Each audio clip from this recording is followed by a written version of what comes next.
Hello दोस्तों, आप लोग कैसे हो? मैं राजीव गुप्ता आर्यस मैथमेटिक्स कॉन्सेप्ट के यूट्यूब चैनल पर मैं आपका स्वागत करता हूं। मैं आपकी जानकारी के लिए बता दूं कि ये लेक्चर जो है वीडियो है कक्षा 11 के लिए है बाइनोमियल थ्योरम से संबंधित। इस लेक्चर में इसके पहले हम लोग एनसीईआरटी से संबंधित प्रश्नावली 8.2 का क्वेश्चन कर रहे थे। उसमें लेक्चर नंबर 22 तक हो चुका है। ये हमारा लेक्चर नंबर 23 है। इसमें 2 और क्वेश्चन बचा है, उसी को करने का प्रयास किया जाएगा और समझाने का प्रयास किया जाएगा। यदि आप लोग को मेरा वीडियो अच्छा लगता है, समझाने का तरीका अच्छा लगता है, तो अपने दोस्तों के पास भी शेयर करिए, सब्सक्राइब करिए, जिससे मुझे भी मोटिवेशन मिल सके और मैं आपके लिए अच्छे से अच्छे कंटेंट देने का प्रयास कर सकूं। तो इसमें क्या कहा जा रहा है, आज का क्वेश्चन नंबर हमारा 11 है। कक्षा 11 के लिए बाइनोमियल थ्योरम लेक्चर नंबर 23 है, एनसीईआरटी प्रश्नावली 8.2 का। इसमें क्या कहा जा रहा है कि सिद्ध कीजिए कि 1 प्लस यक्स का पावर 2n के प्रसार में यक्स का पावर यम का गुणांक और 1 प्लस यक्स इंटू इसका पावर 2 पावर n माइनस 1 के प्रसार में यक्स पावर n का गुणांक क्या है का दोगुना है। यहाँ पे मैं देख लूँ कि क्या है, यम है कि n है। मैं आपकी जानकारी देख लूँ थोड़ा से।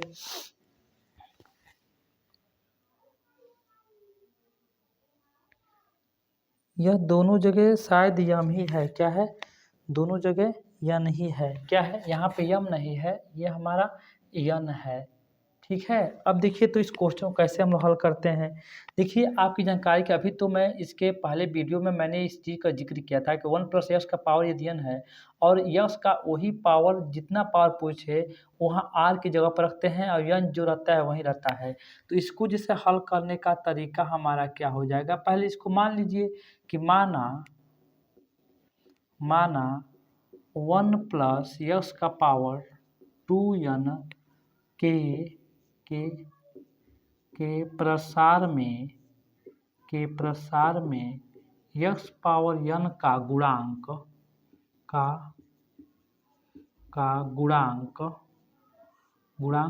a है तथा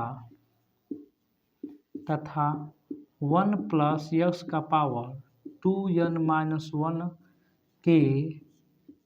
के प्रसार में यक्स का पावर n का गुणांक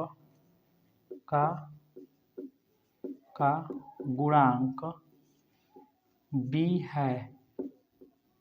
इसमें क्या कहा जा रहा है, यक्स का गुणांक जो है 1 प्लस यक्स का पावर 2n माइनस 1 के प्रसार में गुणांक का दोगुना है। यानी कि तो हमें क्या सिद्ध, a बराबर 2b के बराबर सिद्ध करना है। अतः उसका निकालिए। अतः 1 प्लस यक्स का पावर 2n के प्रसार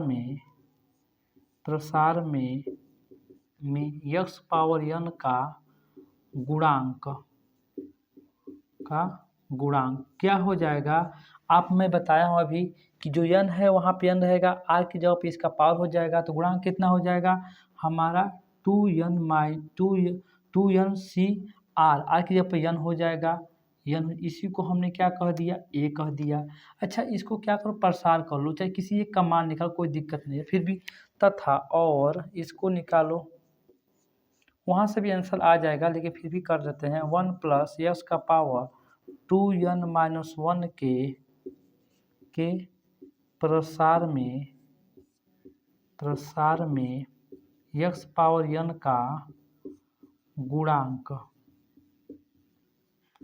क्या हो जाएगा, यही तो होगा। n की जगह पर 2n माइनस 1 c और r की जगह पर हमारा क्या होगा, n हो जाएगा। इसी को हमने क्या कर दिया, b कह दिया। अब क्या करना है, किसी एक को लेकर चलिए और दूसरे के बराबर दिखा दीजिए। तो हमने क्या है, a बराबर यहाँ से लेकर चले हैं, इसका पहले मान निकालिए। तो a बराबर कितना है, तो 2n c n है। इसको क्या लिख सकते हैं, factorial 2n upon factorial 2n minus n into factorial n हो सकता है।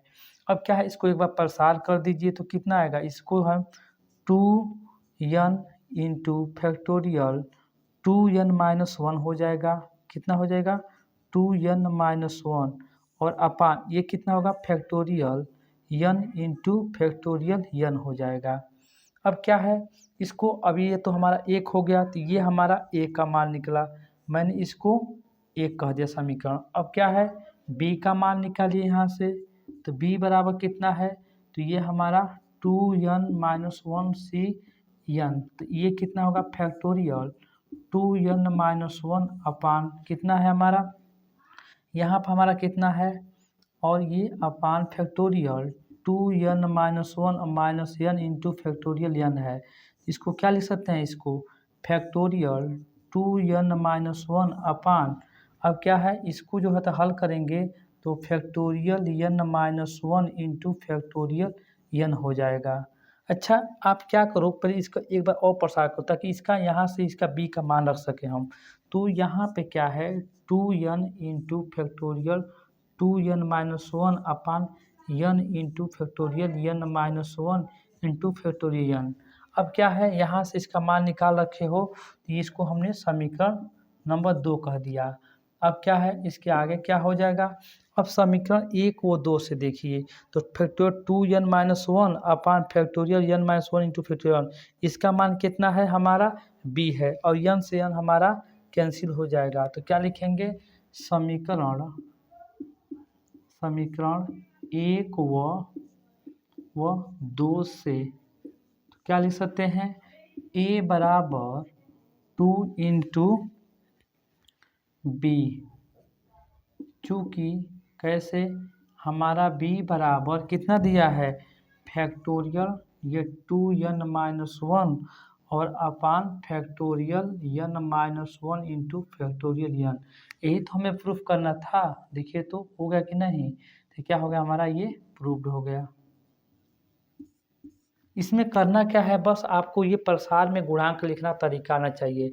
हमने क्या किया 1 + x का पावर 2n के प्रसार में x का पावर n का गुणांक लिखा, तो x का पावर n का गुणांक हमारा r की जगह पर वही होगा जो यहाँ पे x का घात होगा। यदि मान के चलो कि x का घात यहाँ पर 15 रहता तो यहाँ पे हमारा 15 रहता, यदि x का पावर 20 रहता तो यहाँ पे हमारा 20 रहता, और ये n की जगह पर जो रहेगा वही यहाँ पर रहेगा, ठीक है।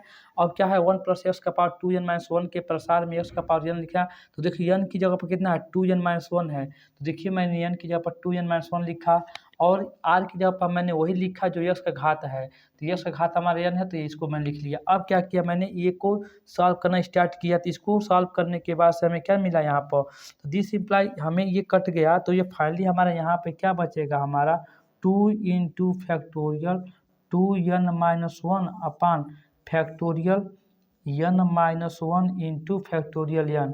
और हमने क्या देखा b को सॉल्व करने के बाद से वही पार्ट आया जो यहाँ पे दे रखा है, इतना का मतलब हम b लिख सकते हैं, और b बराबर वहाँ पे दे रखा है, यहाँ पर आप देख लीजिए, ये क्या होगा हमारा प्रूफ हो गया।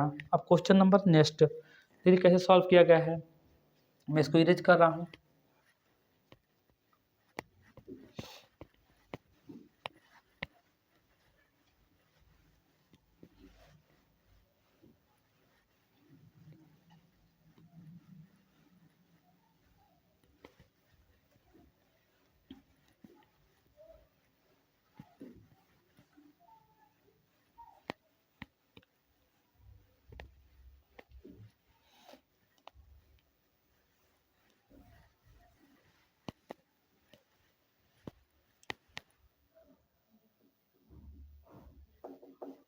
अब क्या है क्वेश्चन नंबर हमारा क्या है 12 है, ये हमारे प्रश्नावली का लास्ट क्वेश्चन रहेगा।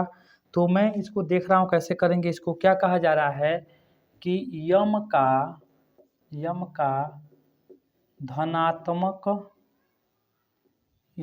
धनात्मक मान ज्ञात कीजिए जिसके लिए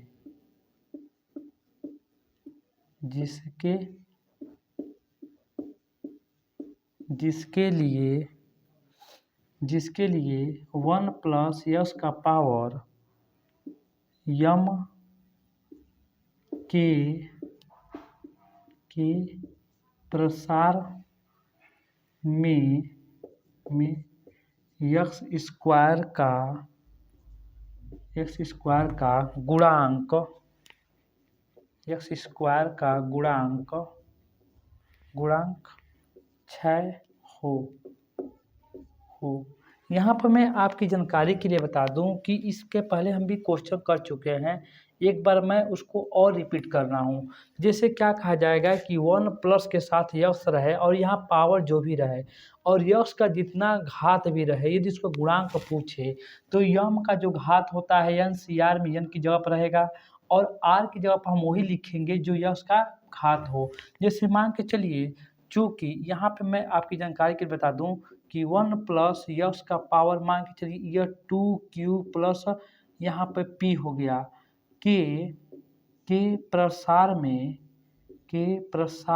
में मैं ये कहूँ यक्स का पावर यम, यक्स के प्रसार में यक्स का पावर n के गुणांक, तो क्या होगा मैं आपकी जानकारी के लिए बता दूं, इसका गुणांक जो होगा वही होगा जो एन सी आर होता है। तो एन की जगह पर जो रहेगा वो हम आर की जगह पर एम हो जाएगा। कितना इसका गुणांक कितना हो जाएगा, तो हमारा 2q प्लस p और c आर की जगह पर यक्स का गुणांक यानी कि यम हो जाएगा। ये हमारा एक तरीका होता है लिखने का। क्या है, चूँकि 1 प्लस यक्स का पावर 2q प्लस p है के प्रसार में यक्स के पावर यम के गुणांक क्या होगा, तो ये हमारा वही गुणांक होगा जो यह घात होगा एन सी आर होता है ना, एन सी आर होता है। तो एन की जगह पर हमारा ये जो घात रहेगा वह रहता है और आर की जगह पर हमेशा क्या होगा इस यक्स के जो घात होगा इस आर की जगह पर लिख लेंगे हम लोग। ये लिखने का तरीका है। तो मैं इसको क्या इरेज कर रहा हूँ, तो इसको इरेज नहीं कर रहा हूँ, मैं इस क्वेश्चन को ही सॉल्व कर दे रहा हूँ। तो इसमें क्या हो जाएगा, अतः इसके बेस पर आप लिख सकते हो कि नहीं, अतः हम क्या लिख सकते हैं, लिख सकते हैं 1 प्लस यक्स का पावर क्या है यम ही है, यम के प्रसार में यक्स स्क्वायर का गुणांक क्या हो जाएगा, n की जगह पर क्या दिया है m दिया है, m लिख लेंगे। c r की जगह पर क्या होगा हमारा 2 हो जाएगा, ये हमारा 2 होगा और इसका मान कितना दिया है 6 दिया है, यही तो हमारा दिया है 6। अतः आप इसको अब हल कर लीजिए, m का मान निकल जाएगा कितना, तो mc2 कितना होगा 6, तो फैक्टोरियल कितना होगा m हो जाएगा और फैक्टोरियल कितना होगा factorial m minus 2 into factorial 2 बराबर कितना होगा 6 हो जाएगा। अब ये हमारा अधिक है कम है, इसका प्रसार कर दीजिए, तो m into m minus 1 into factorial m minus 2 और बट्टे कितना होगा फैक्टोरियल m माइनस 2, इसका फैक्टोरियल 2 इंटू 1 बराबर कितना होगा 6 हो जाएगा। तो अब देखो ये factorial m minus 2 factorial minus 2 cancel हो जाएगा, तो कितना कितना बचा, तो m इंटू m माइनस 1 और बट्टे कितना बचा 2 बराबर 6। मैं इधर सॉल्व कर दे रहा हूँ इस चीज़ को, तो इसको मल्टीप्लाई कर दीजिए तो कितना हो जाएगा, एक बार मैं लिख ले रहा हूँ m माइनस 1 इजकल टू कितना होगा 6 दूनी 12। अब कितना हो जाएगा हमारा m square minus m is equal to 12। अब इसको पक्षांतर कर दीजिए, तो m square minus m minus 12 बराबर 0। अब इसको फैक्टराइज कर दीजिए, तो m square minus 4m plus 3m minus 12 बराबर 0। m कामन ले लीजिए, तो m माइनस 4 और ये प्लस 3 कामन, तो m माइनस 4 इजकल टू 0। तो कितना होगा m प्लस 3 और m माइनस 4 इजकल टू 0। ये 0 के बराबर कब देगा, या तो ये 0 हो या तो ये 0 हो या दोनों 0 हो। तो इफ m प्लस 3 बराबर 0 रखते हैं तो this implies m is equal to not minus 3। क्यों, क्योंकि m का घात हमारा निगेटिव नहीं हो सकता है, क्योंकि जब पढ़ाते समय बाइनोमियल थ्योरम m को बताया गया था क्या होता है ये धन पूर्णांक के रूप में होता है। उसके बाद से इफ यदि इसको लेते हैं तो क्या होता है m माइनस 4 इजकल टू 0। तो दिस इम्प्लाई m बराबर कितना हो जाएगा 4, यही क्या हो जाएगा हमारा आंसर हो जाएगा। आज के लिए वीडियो इतना ही।